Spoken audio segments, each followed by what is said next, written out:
Hi అండి. ఈ ముక్క నా ఫేవరెట్ అనమాట. ఏ ముక్క అనుకుంటున్నారు? ఇది చేప తల అండి. చేప హెడ్ నిజంగా సూపర్ టేస్ట్‌గా ఉంటుంది. అందులోకి కొర్రమీనుతైతే ఇంకా బావుంటుందనమాట. కానీ ఇది రవ్వు చేప. రవ్వు చేప నేను ఎక్కువగా ప్రిఫర్ చేసేది మట్టుకు ఫ్రై కోసం. మిగిలిన తల, తోక అలాగే కొన్ని పీసెస్ పెట్టి నేను పులుసు చేసేసాననమాట. మధ్య ముక్కలన్నీ సూపర్ క్రిస్పీగా ఫ్రై అయినవి. అది కూడా వీడియో పోస్ట్ చేస్తాను, వాచ్ చేయండి. ఈ చేపలు మేము మా ఇంటి దగ్గర ఒక ఆవిడ అమ్ముతుందనమాట. ఆవిడ దగ్గరనే ఎక్కువగా తీసుకుంటుంటాం అనమాట. ఆవిడ ఇలా ఫిషెస్ని తీసుకుంటారు. ఇది 1.5 kg వరకు ఉంటుంది. ఇది ఆవిడ ఏం చెప్పారంటే తెల్ల బొచ్చ చేప అని చెప్పారనమాట. మా సైడ్ రవ్వు చేప అంటారు. ఇది ఫస్ట్ ఆవిడ మొత్తం దీనిపైన ఉన్న పొలుసు ఉంటుంది కదా, దాన్ని ఇట్లా ముళ్ళలాగా ఉన్న ఒక థింగ్ తోటి క్లీన్ చేసేస్తున్నారనమాట. మా ఇంటి దగ్గర అయితే, అంటే మా కరీంనగర్లో మాత్రం ఒకవేళ ఇది రవ్వు చేప అయినా బొమ్మ చేప అయినా మనకు స్కిన్ వద్దు అనుకుంటే వాళ్ళు భలేగా తీస్తారనమాట. నేను హైదరాబాద్లో అలా తీసే వాళ్ళని చాలా తక్కువగా చూసానండి.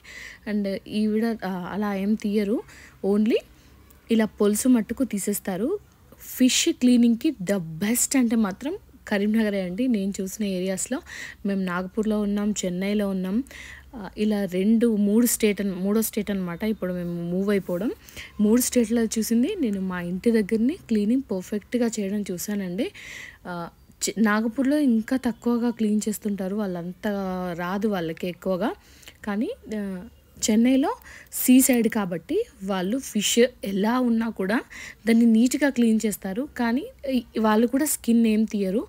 ద బెస్ట్ అంటే మనము ఎట్లా చెప్తే అట్లా. పచ్చడికి కావాలంటే చిన్నగా కట్ చేయడం, ఫ్రై కోసం ముక్కలకి సపరేట్ కట్ చేయడం, లేదా పులుసు ఇగురు కోసం చేయడము. అలాగే కొంచెం ముక్కలు లావుగా అన్నా సన్నగా అన్నా మనం ఏ సైజులో ఏ విధంగా చెప్పినా ద పర్ఫెక్ట్గా కట్ చేసేది మాత్రం మా కరీంనగర్లోనేనండి. తర్వాత నేను అసలు తల పీస్ ఫ్రై కోసం అయితే తీసుకోవద్దని చెప్పాను, కానీ ఆవిడ ఇది బాగుంటుంది తీసుకోండి అని చెప్పిందనమాట. నాకు కొర్రమీను తలలో తినడం అంటే చాలా ఇష్టం అనమాట. అందుకని సరేలే అని తీసుకొచ్చేసారు మా ఆయన. ఇదంతా బ్లడ్ అంతా పోయేలాగా లోపల కూడా అంతా క్లీనింగ్ అయిన తర్వాతే తీసుకొచ్చారు. కొంచెం చిన్నగా ముక్కలు కోస్తే ఇంకా బాగుండేది, కానీ ఇవిడ కొంచెం లావుగా కట్ చేశారనమాట. అలాగే దీని లోపల క్లీనింగ్ కూడా అసలు యాక్చువల్గా ఈ ఎండాకాలం చాలా మట్టుకు ఫిషెస్ అనేవి పిల్లలు పెడతాయి అన్నమాట.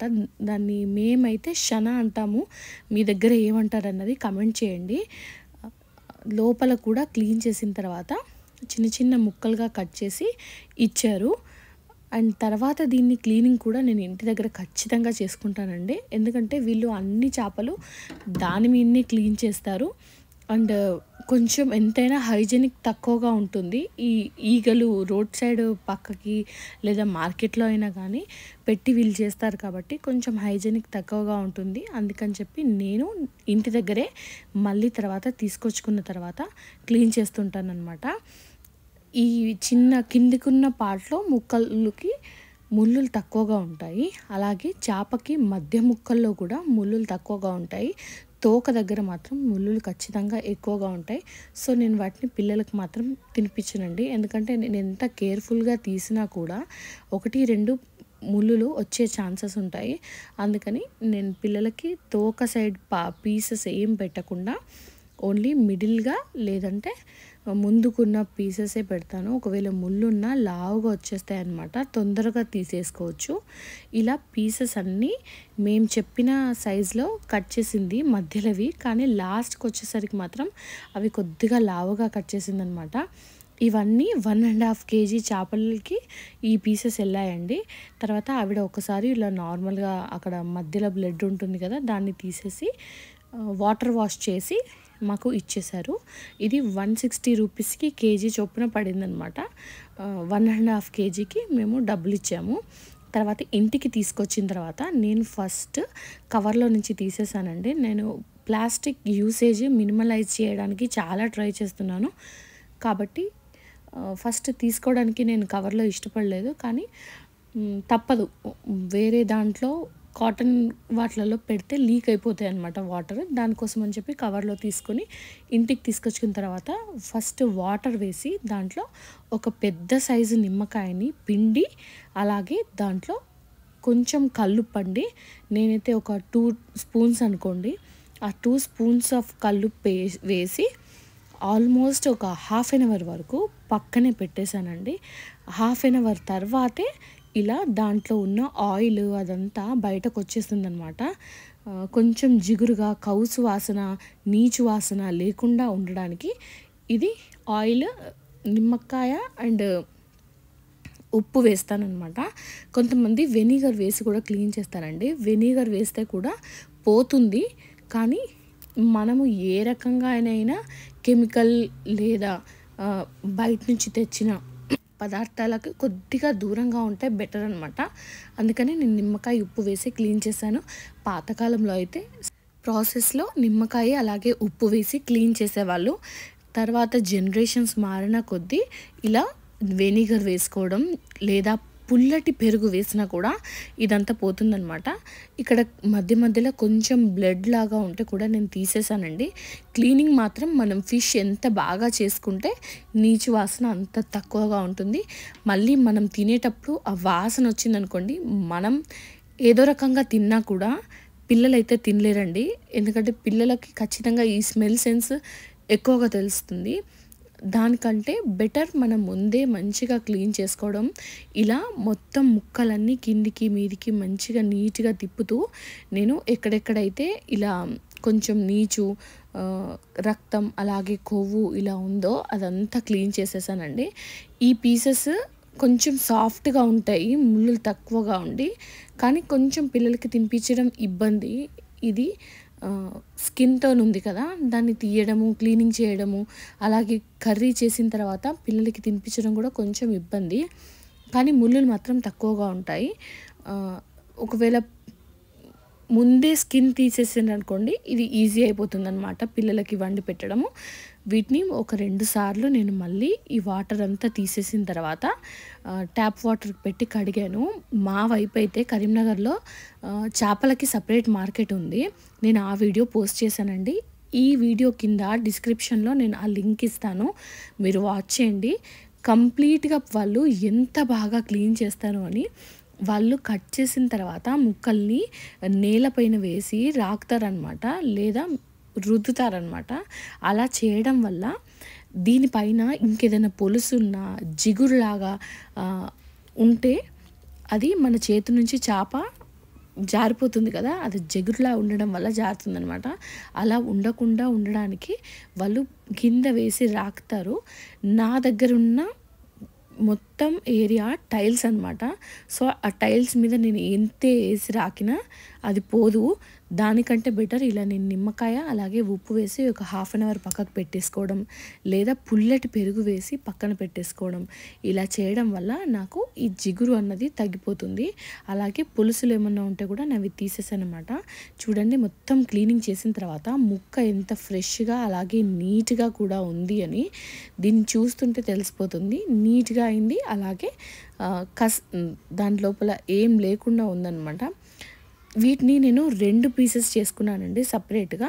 ఒకటేమో కంప్లీట్గా పులుసు కోసం, ఈ మధ్య ముక్కలు ఏవైతే ఉన్నాయో ఈ మధ్య ముక్కలన్నీ నేను ఫ్రై కోసం తీసి పెట్టుకున్నాను. ఈ వీడియో లెంత్ ఆల్మోస్ట్ 15 మినిట్స్ వరకు ఉందండి. దీంట్లో నేను ఓన్లీ ఫిష్ క్లీనింగ్ అలాగే ఫిష్ పులుసు చేసే విధానం చూపిస్తున్నాను. నేను నెక్స్ట్ వీడియోలో ఫిష్కు ఫ్రై ఎలా చేయాలి అన్నది కూడా చూపిస్తానండి. లాస్ట్ టైం కూడా నేను షాలో ఫ్రై చేసి చూపించాను, ఈసారి నేను డీప్ ఫ్రై చేస్తున్నాను. దీన్ని కూడా మనం చాలామంది చాలా రకాలుగా చేస్తుంటారు. నేనైతే మా మదర్ ఎలా చేస్తారో తనదే ఫాలో అయిపోతుంటాను అనమాట. ఇలా లావుగా ఉన్న ముక్కల్ని, ఈ చిన్న చిన్న ముక్కల్ని మాత్రం నేను పులుసు కోసం వదిలిపెట్టేశానండి. తర్వాత తల, తోక కూడా నేను పులుసు కోసం పెట్టేసి వీటన్నిటిని ఎక్సెస్ వాటర్ ఏమన్నా ఉంటే ఆ ఎక్సెస్ వాటర్ కూడా తీసేసి దీన్ని పులుసు కోసం పెట్టుకున్నాను. ఈ మధ్య ముక్కలు మాత్రం ఫ్రై కోసం పెట్టానండి. మంచిగా ఉంటే ఫ్రై పీసెస్ టేస్టీగా మా పిల్లలు తింటారనమాట. ఫిష్ వాళ్ళకి చాలా ఇష్టం. యాక్చువల్గా ఈ ఫిష్ తీసుకొచ్చిన రోజే మా పాపకి ఎండ దెబ్బ తగిలిందండి. దానివల్ల నేను అదే రోజు ఫ్రై చేయలేదు. పులుసు మాత్రం పెట్టాను. ఎందుకంటే ముందు రోజు మనం ఫిష్ పులుసు పెడితే నెక్స్ట్ డేకి దాని టేస్ట్ సూపర్ ఉంటుంది. అందుకని తర్వాత ఈ ఫిషెస్ పైన నేను ఫస్ట్ అల్లం వెల్లుల్లి పేస్ట్, కారం, ఉప్పు, ధనియాల పొడి, జీలకర్ర మెంతుల పొడి, గరం మసాలా వేసుకొని పక్కన పెట్టుకున్నాను అనమాట కాసేపు. అలాగే ఈ పీసెస్ని మ్యారినేట్ చేసి పెట్టుకోండి, ఇంకా బాగుంటుంది. నేను కొద్దిసేపటి తర్వాత కలిపి మ్యారినేట్ చేసి పెట్టుకున్నాను. దీంట్లో కొంతమంది కొబ్బరి పొడి కూడా వేసుకుంటారు. ఈసారి నేను కొబ్బరి పొడి స్కిప్ చేశాను. నేను లాస్ట్ టైం చేసిన వీడియోలో కొబ్బరి పొడి వేసి చేశాను. డిఫరెన్స్ తెలియడానికని చెప్పి నేను ఈసారి కొబ్బరి పొడి వేయలేదు. కానీ కొబ్బరి పొడి వేయకపోయినా కూడా సూపర్ టేస్టీగా ఉందన్నమాట. కొబ్బరి పొడి వేస్తే మనకు సూప్ అనేది చిక్కగా వస్తుంది, వేయకపోతే కొంచెం పల్చగా ఉంటుంది. ఎండాకాలం మనం ఏదైనా లిక్విడ్ ఫుడ్ తీసుకోవడం చాలా మంచిది. సో అలా కావాలి అనుకుంటే మాత్రం మీరు కొబ్బరి పొడిని స్కిప్ చేసేయచ్చు. కానీ మనం తినే ఫుడ్లో కొద్దిగా పులుపు అనేది తగ్గించుకోవాలన్నమాట సమ్మర్లో. దానికోసం నేను టమాటోస్ 1-2 తీసుకున్నాను. అలాగే ఈ మ్యారినేట్ అంతా చేసుకున్న తర్వాత దాంట్లోనే కట్ చేసి పెట్టుకున్న మిరపకాయలు కూడా వేసుకొని, ఒక 4 ఉల్లిపాయలు మీడియం సైజు ఉన్నాయండి, వీటిని ఇలా చాపర్లో వేసి చిన్నగా తరిగి పెట్టుకున్నాను అనమాట. తర్వాత ఒక వెడల్పాటి గిన్నెలో నూనె పోసుకొని దాంట్లో ఫస్ట్ నేను చాప్ చేసి పెట్టుకున్న ఉల్లిపాయలు వేసుకున్నానండి.